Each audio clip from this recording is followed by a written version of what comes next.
Guys, welcome back here. It's been a couple days since I did a video, but I'm actually going to be doing some other videos here on the Ram Rampage. What I've seen online about it, it's actually quite intriguing, and possibly some new Callaway golf clubs that are coming out, although I don't know if I'm going to do that yet or not. We'll see. But anyway, we're just going around some corners here on these back roads with the 300 SRT8, and that's something I haven't talked about actually, just specifically, is how this 300 handles. And as you can hear, I do have the sunroof open too. You know, it's not super quiet in the cabin, but it's not unbearable. And to tell you the truth, the car is very planted, and you know, for being such an older vehicle, I'm thoroughly surprised at how it's taking these corners. One thing you don't get with this is road feel.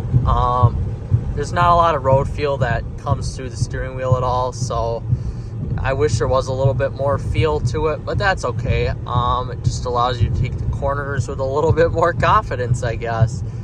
False confidence, that is. But you know, when you get through the corners, you can really push it with this 6.1 Hemi. That's one plus side of this.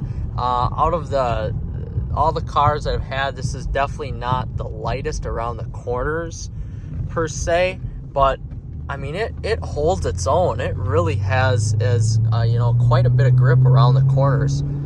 And I'm actually thoroughly surprised with that. But where this gets going is on the straightaway when you punch it. That's definitely when you can, you know, get some headway on this. And again,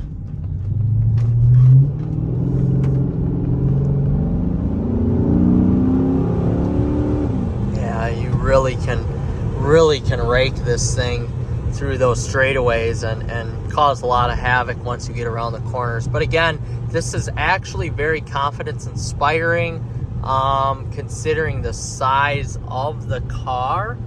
And I do have to say I'm thoroughly impressed with it. Now, the most confidence inspiring around corners, I would have to say, was that Genesis R 5.0 R spec that I had.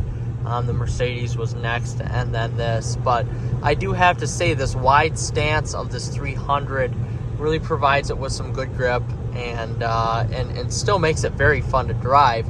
Now, with that being said, this is still a very big car, and you can definitely feel that it's a big car. But I don't know, it's enjoyable, it's fun, it does what I need it to do, and that is to be fast and be nimble enough to where I can have some fun around the corners. And that's about it. But you know, my commute doesn't really have too many huge corners on it, and during this time of the summer, my commute is, you know, in the morning and in the night. Except for now, rarely do I get to drive this during the day like this, and there's a lot of deer around, so I don't really like to push it anyway. But you know, with that being said, it's still fun to drive around, and this is actually, you know, a very enjoyable and fun car to drive. You know, you pair the suspension, the stiffer suspension, with these nice SRT seats. They're bolstered really nice. It really pairs well for a great ride. You could definitely tell this is a stiffer suspension. Of course, it's not adjustable. They didn't come with that until the 2012s came out. But pair it with the seats and the tires. I've got some decent tires on here. I've got Hankook Ventus on the back, and Eagle F1 Supercars, Goodyear Eagle F1 Supercars on the front. And they are very nice. And I do have to say, I like the Eagle F1s a lot on the front, and I think when I get new tires on the back, I may try to do that. But I may try to put, I got two 55s on the back right now. I may try to do two 75s on the back tires. I'm not sure if I can do that or not, but we're going to give it a shot anyway. I'm going to read through the forums and whatnot and see if I can do that. But you know, overall, very confidence inspiring. I like big cars a lot. That's basically what I've grown up with, besides the exception of the 200 hardtop convertible that I had. But, you know, it just gives you a little sense of confidence as well with the larger car. But this is a kick-ass vehicle, and, you know, the almost 2,000 miles that I've drove it, it really is, every time I start it, it just gives you that feeling of, you know, of emotion that you don't get with a lot of other vehicles.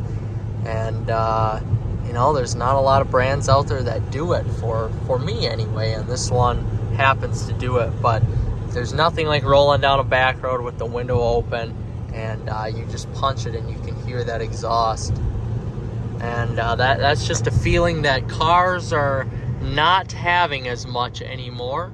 And I should say affordable cars. There are still plenty of sports cars out there that give you a great driving experience, but not a lot of naturally aspirated V8s left anymore in sports cars, besides the Charger Challenger, Camaro SS, the Lexus IS 500, and a couple others, Corvette, you know, cars like that. A lot of cars are going to twin turbo 6s, which is okay, but not great. You know, twin turbo 8s are okay, but a lot of turbos or twin turbos. Not a lot of supercharged engines left out there, which is a damn shame, because superchargers are pretty sweet on naturally aspirated engines. So anyway, this just gives you a sense of accomplishment in life. And when you're rolling down the back road, it's pretty goddamn cool to be in this vehicle. And especially with the way it looks, man, this thing's just a freaking monster. It is pretty sick. And when you're tooling along like this, going 60, not much noise. This is great. This is exactly what the normal person needs in their life. This has got less drone than my truck does with that Gibson exhaust, and excuse me, way down higher in the rev range. I shouldn't say way down, but high. Ooh, we gotta stop. Can't get this car wet. Ooh. Brakes are still good. Brembos, I love those Brembos. I can let her rip.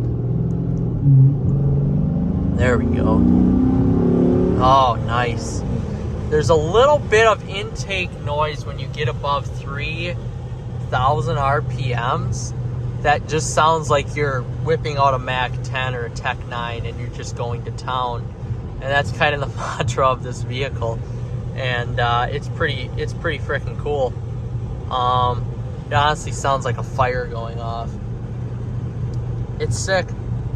It's sick, and honestly, the video doesn't do it justice. You have to own one of these to really get that feeling. But yeah, we're gonna just cruise down one of our local back roads going back home here, and God, this is great.